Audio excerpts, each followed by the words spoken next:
Hello everybody, you're watching NDTV World and this is US Election Watch. The final stretch of campaign in US elections has begun. We have all that and more for you, but first, the headlines. Donald Trump faces backlash after racist rally remarks. In fact, a comedian has made Puerto Rico garbage jokes, which has actually led to a lot of outrage.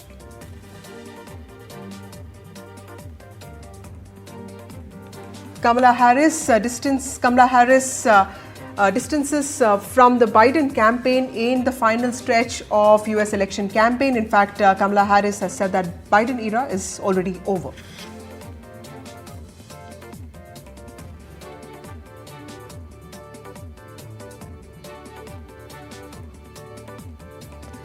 Kamala Harris to speak at site of Trump's Jan 6th rally. Harris to contrast her vision against Trump's.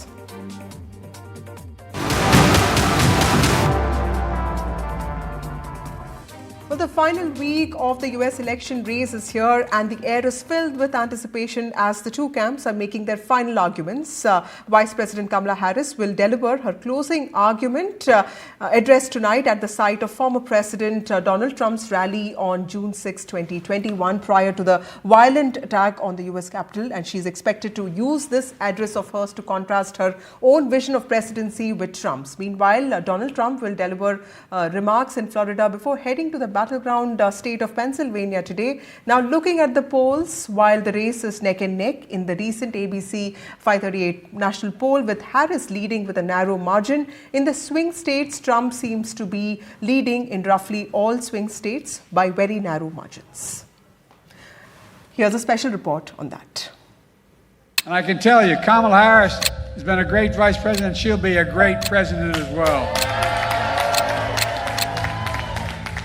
What started off as a lesson in bonhomie and partnership seems to have fizzled out in one of the most competitive sprints to the White House. According to a New York Times report, Vice President Kamala Harris's campaign has backed away from President Joe Biden in the final days of the presidential election. The Harris team views the unpopular leader as a liability in the race to the White House.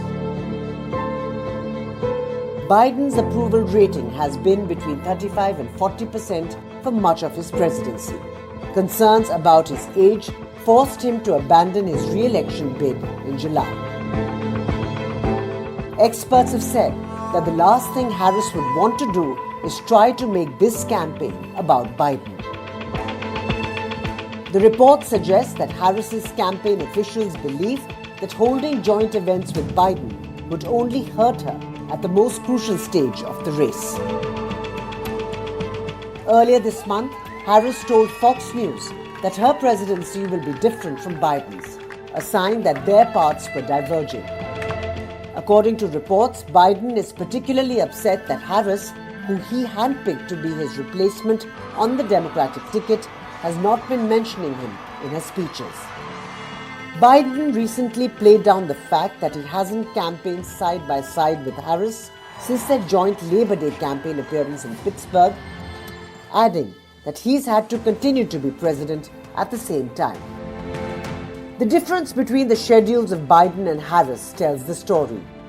Over the weekend, Harris appeared with the pop superstar Beyoncé at a rally with tens of thousands of people. She later joined political superstar Michelle Obama at another event in Michigan. On the other hand, Biden was at an event in Pittsburgh with barely 100 supporters. Harris's campaign doesn't really seem to have a choice. It needs to hold Biden at arm's length, mostly because the vice president is trying to present herself as a change candidate and cannot do that with Biden next to her. With Vishal Vivek, Bureau Report, NDTV World. Well, Vice President Democratic nominee Kamala Harris will deliver the blue camp's closing argument from the very spot in Washington where Republican Donald Trump helped incite the mob that attacked the US Capitol on January 6, 2021. In fact, Harris has chosen this location to contrast her vision of presidency for the country with Trump's ongoing false claims about 2020 election, highlighting the risks she believes his return to the White House would pose to the nation. NDTV's Alistair D'Souza brings this report. So behind me is the Ellipse. It's a massive open space, a lawn across from the White House. The stage is going up. Permits for the event show requests for a 40-foot stage, 5,000 handheld signs. You can see some of the fences and barricades. The security will be extremely tight. Some 20,000 people are expected to attend the event on Tuesday evening. So why this venue? It was here that former President Trump spoke just before the January 6th riot. This is the site of Trump's Stop the Steal rally after he lost the election bid to Joe Biden. It was here that Trump urged his supporters to march to the US Capitol as Congress was finalizing the presidential election results with Biden as the winner. Now, hours later, a mob of thousands then stormed the US Capitol building. 6 people died and over 150 police officers were injured. Over 1,500 were charged with federal crimes, including Trump. Now, Trump refers to the rioters as warriors and patriots. Trump has promised to pardon the rioters if they are innocent, he says, because they were convicted by a very tough system. Now, holding her speech here, Kamala Harris is making sure voters do not forget those events, all of which will likely be part of her closing arguments exactly 1 week before Election Day. Now, closing arguments basically give candidates an opportunity to sum up their campaigns, defining themselves and really driving home why people should vote for them as the President of the United States. Harris's speech is also expected to cover top issues concerning voters, with the economy and cost of living being at the top of the list. The closing arguments will also likely cover abortion and immigration, all of this while framing Trump as a threat to democracy. Clearly, the Harris campaign feels there is no better place to get that message across than here, the very place that left the US grappling with events that are seen as an assault on democracy. For NDTV World, Alistair D'Souza, Washington, D.C. Natasha Ashrani joins us live from New York to help us make sense of the recent developments. Natasha, thank you so much for joining us. How is the Trump campaign responding to this recent backlash over certain controversial comments that were made by several people in the Madison Square Garden rally of his? And could this have impact on any of the key voter groups? Yes, well, the Trump campaign is trying to distance itself from these remarks, which have raised a whole cry within the Latino community overall, not just Puerto Ricans, because there a very prominent comedian who came on stage at the Madison Square Garden event and called Puerto Rico a floating island of garbage. Now, that island is a U.S. territory because recently hit by several hurricanes and is facing a lot of economic issues. Now, Puerto Rico itself does not vote in federal U.S. elections, but there's a huge Puerto Rican population in the United States, including in those key swing states, including Pennsylvania, and that could potentially pose a problem for Trump because when remarks like this are made as such inflammatory remarks, there's likely a higher chance that the Hispanic population will come out in greater numbers to vote, or people who are sitting on the fence within the Hispanic population could be hurt by these remarks and come out in support of Kamala Harris. Now, the Trump campaign has said that the president does not support this particular statement. They're trying to play it down as just coming from a comedian, but it is having a huge backlash here with just a few days to go before the elections. Right. Also, Natasha, as we head into the final days of the campaign, what is Vice President Kamala Harris expected to do, and where all will she be targeting her efforts? Well, their efforts remain on the swing states, not just Pennsylvania, which is the biggest prize, but also Michigan and North Carolina. She will be doing a series of radio interviews this in the next 1 or 2 days across these states. And she's also now seeing an opportunity with the backlash over the Hispanic comments. So she has come out with an economic task force idea for Puerto Rico and how she will help Puerto Rico. And as Alistair reported on an earlier story, she is going to be at a rally which is expecting about 40,000 people actually in DC at a very symbolic venue, the Ellipse, a little park which is just south of the White House. And what she is going to argue there is likely to be that she stands for democratic values while her opponent does not and would be potentially a threat to democracy. So we can expect some very strong words from Kamala Harris as she comes out and says that she will stand for unity against Donald Trump's divisive remarks. So last, closing arguments from both the campaigns, and exactly a week now left before the next Tuesday, election day. Right. Thank you, Natasha, for joining us with those details. The final stretch of the American campaign is here, but with the United States getting ready to elect its new president on the 5th of November, now is a good time to look into the crystal ball. In fact, Chicago-based industrialist Shalabh Kumar, founder and chairman of Republican Hindu Coalition, often seen as Donald Trump's favorite American Indian, joins us for a quick chat. Thank you, Mr. Kumar, for joining us on this broadcast.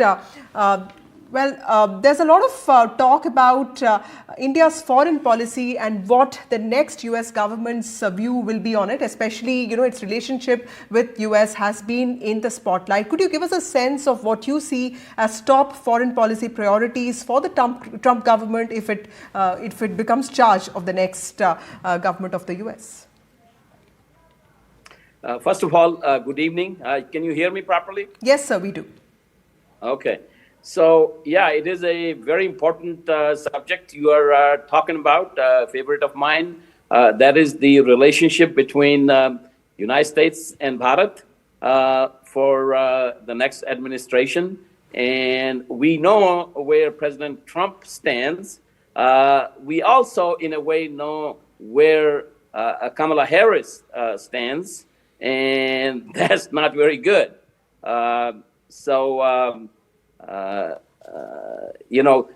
Officially, the government of India cannot say that, which political party or which candidate they'll support. But I know from the inside of the government, they wish that President Trump will come back and will continue to march on U.S.-India partnership.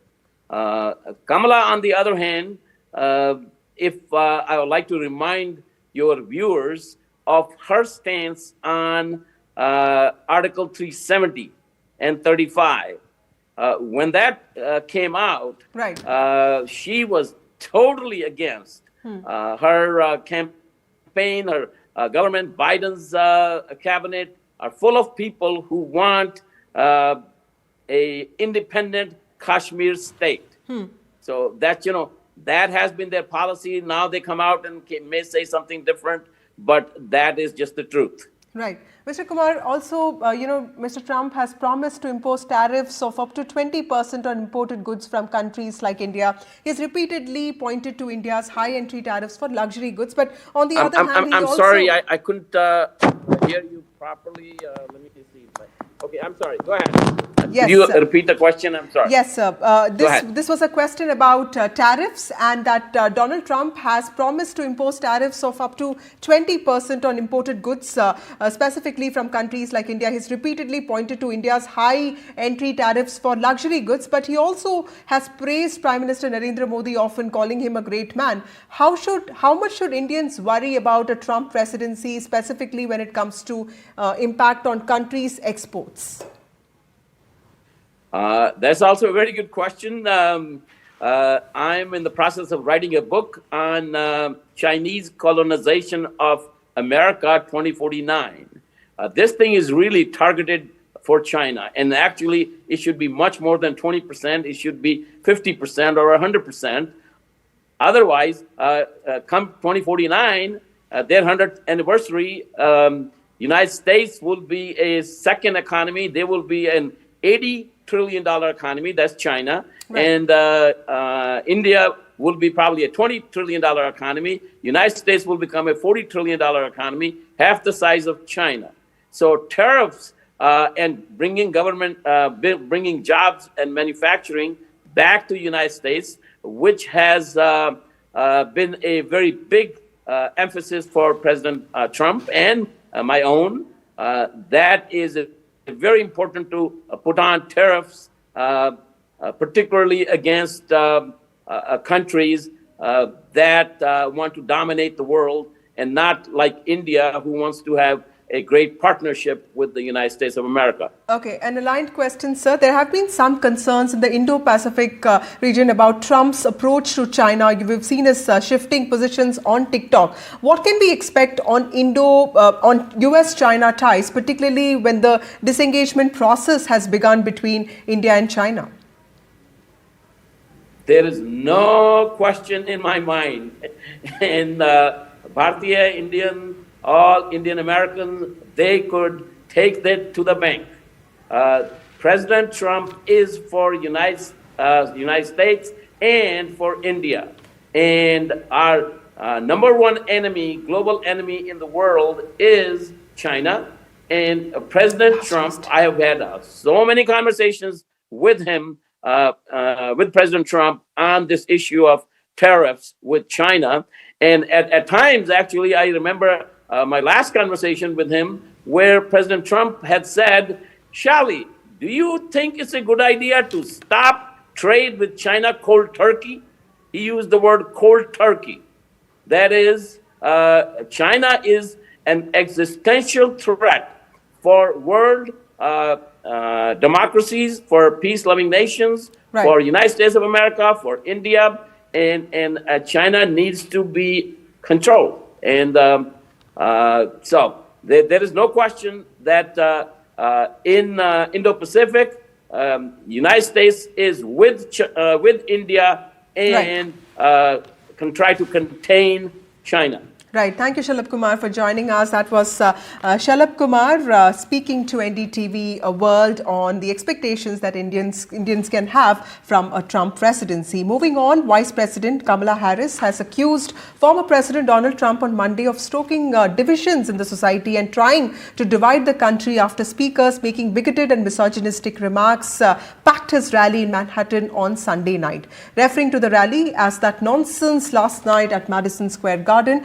the Vice President said there's a reason why people are exhausted with Donald Trump. The Trump campaign was quick to distance itself from comedian Tony Hinchcliffe's joke, saying that the remark does not reflect the views of Trump or his campaign. But even as Democrats spotlight racist Puerto Rico's insult at Trump rally in the midst of the battle for Latinos, will the rally impact prospects of Donald Trump, specifically amongst community members? Latino voters are a crucial voter base, remember, for the Trump campaign. Also and they are a pivotal community in swing states such as Pennsylvania, and they could make or break the race in swing states. To discuss this, we have with us Raymond Vickery, who is a former U.S. Assistant Secretary of Commerce, also Senior Associate Center for Strategic and International Studies, Wadhwani Chair. Washington, D.C., we have John Conway, Director of Strategy, Republican Voters Against Trump, and he joins us from Washington. We have Puneet Ahluwalia, who's a Republican political strategist.